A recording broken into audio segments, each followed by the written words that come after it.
Alright, this game was fucking ass. Right, let's go. Well, that's a huge spoiler. It's so bad, man.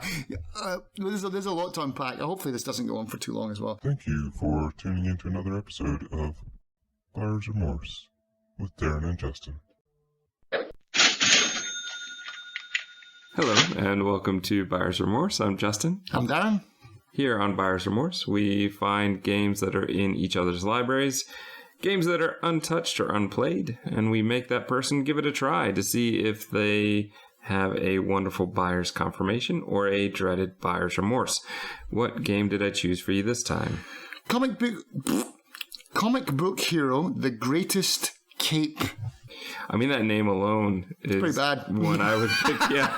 I imagine I did a little more research, but I really don't remember this one. What is this one? What is it about? Who made it? Give us some details. All right.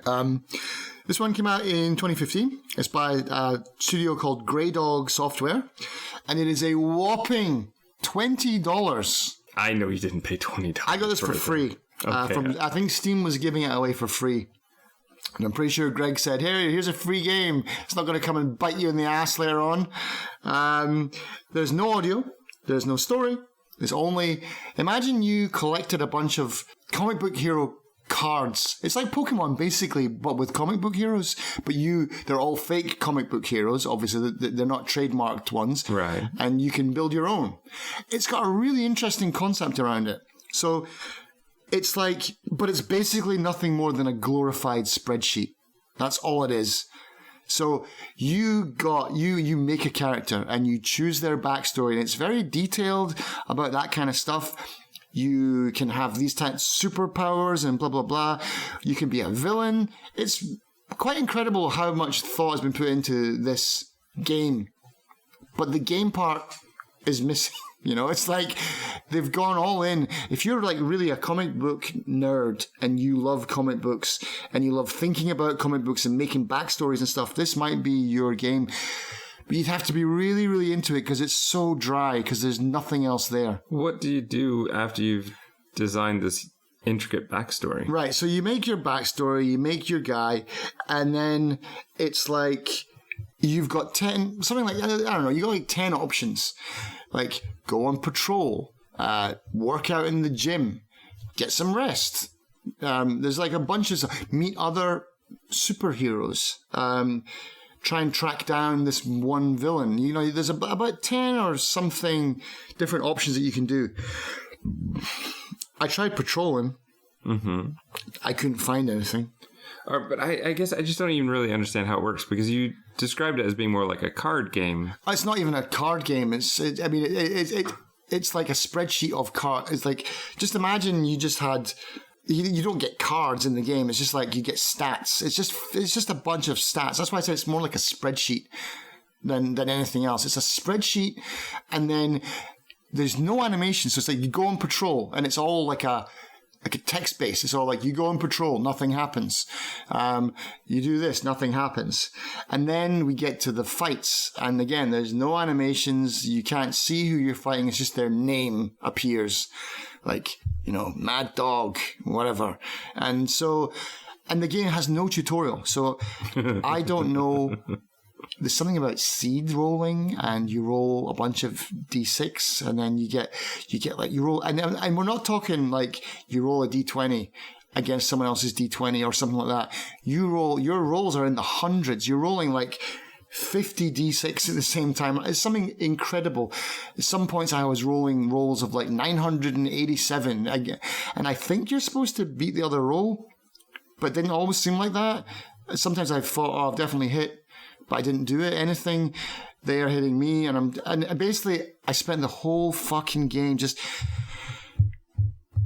click, click, click, click, click, click, click, and it was so dull, man. It was so boring because there's nothing in the game. It was literally one of the worst hours I've ever spent of my life. Well, it was a great victory for me, but that's kind of how I feel about games like Out There after a while. But you love those kind of games. So what is the difference between... I think visuals, man. Maybe like this, at least now there's stuff to look at, and there's interesting encounters. This has encounters, but it's like I fought a bunch of guys, And I eventually beat them. It took me for fucking ever. Because, like, you got, like, PowerPoints or something like that as well. And those drain. So every time you hit someone... When you said PowerPoint, I thought you meant like a presentation. you stop mid-battle to give this presentation. It wouldn't surprise me in this game, man. But once you run out of energy, then you have to start skipping turns to rebuild your energy. So you're not hitting them, but they're hitting you. But you're building, you get enough power to make an attack roll again, and then your power's gone. So you start out with this big thing of energy, but it just gets whittled away to zero, and then you've got to start so I'm definitely playing the game wrong, or I'm fighting enemies that I shouldn't be fighting or whatever, because what happened was I couldn't find anything in the first city. You start off in, I don't know what the name of the city is. I think it's random, or I think you can choose it.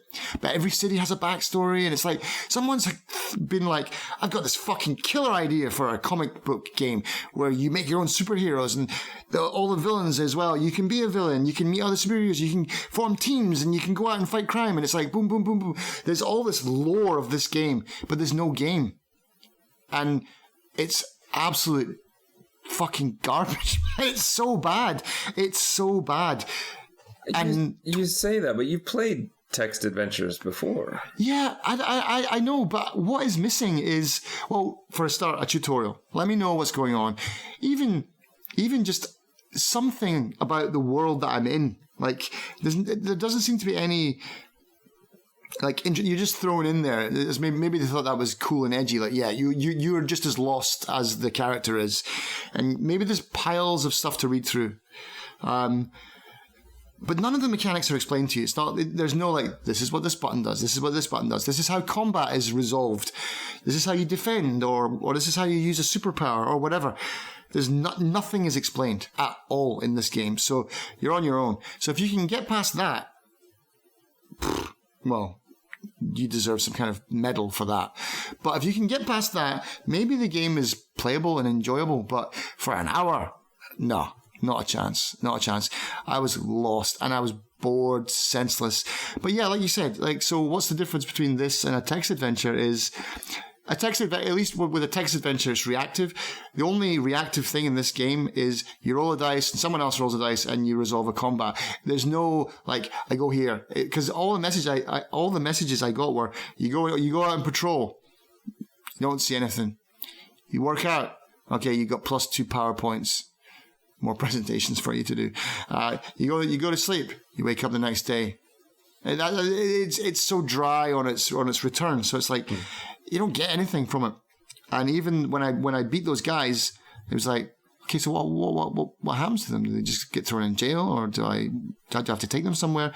There's no information given. So eventually what I did was, because I couldn't find anything in my first city, you can move cities. So I moved to another city, and I did find a gang, but they were obviously way above my level because I got my ass beat.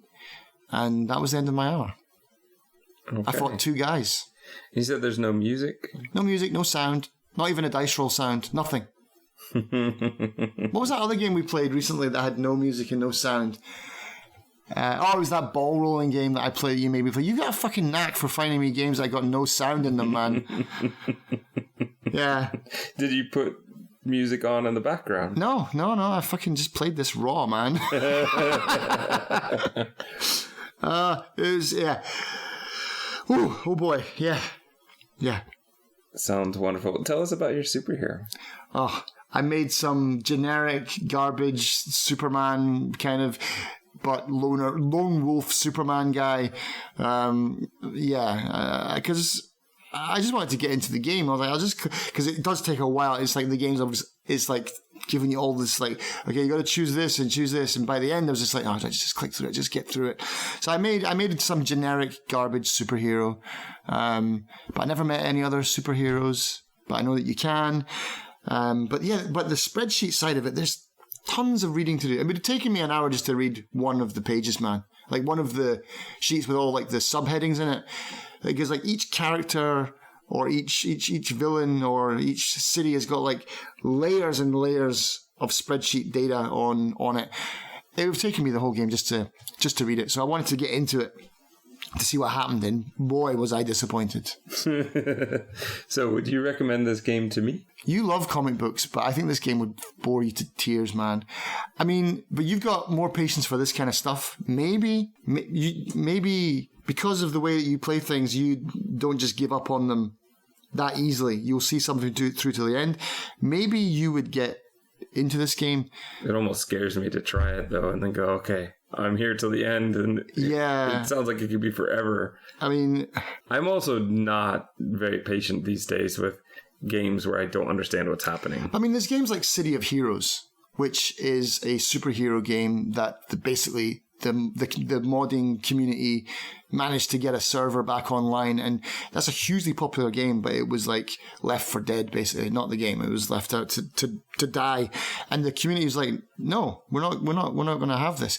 And basically it's the same thing. You build your own superhero and you go and fight crime, and you meet other superheroes who are real people, and you go and fight crime together. That's fucking badass, man. That is brilliant. This game sucks badly. So who would you recommend it to? Nobody. Okay. Absolutely nobody. And for $20, they must be fucking high, man. They are smoking something if they think they can charge $20 for this awful game. Yeah, craziness. Do you plan to play it again? This is the face of someone that's going to play it again. No, definitely not. I uninstalled it as soon as my hour was done. Actually, I played it for 70 minutes. Oh, see, an extra 10 minutes. It must be pretty good if you... Yeah. I think I was trying to resolve that last fight that I got. Because I was basically saying, like, okay, what happens when I die? Spoilers, nothing. You just go back to your stupid menu from before. What tags would you give it? Spreadsheet.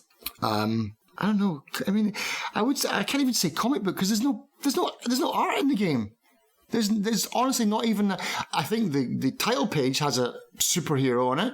But there's no actual artwork in the game, or at least maybe there was little box pictures or something like that. Like, but there's no, yeah. Oh man, and it's called comic book superhero. So you're thinking maybe you'd have the story at least displayed in panels. Like you are not. That's not what this game is. It's completely misleading. So it's boring. Tag tutorial-less and just. Lots of reading. Okay. No, I think I used that one for my System Shock. So I think I'll have to. It's making a comeback. It's making a comeback. I mean, I think I know how you're going to lean on this, but was this a wonderful buyer's confirmation or a terrible buyer's remorse? Terrible, terrible buyer's remorse. Oh my god, what a fucking waste of time that game was. I got an extra 10 minutes out of you too. Yeah.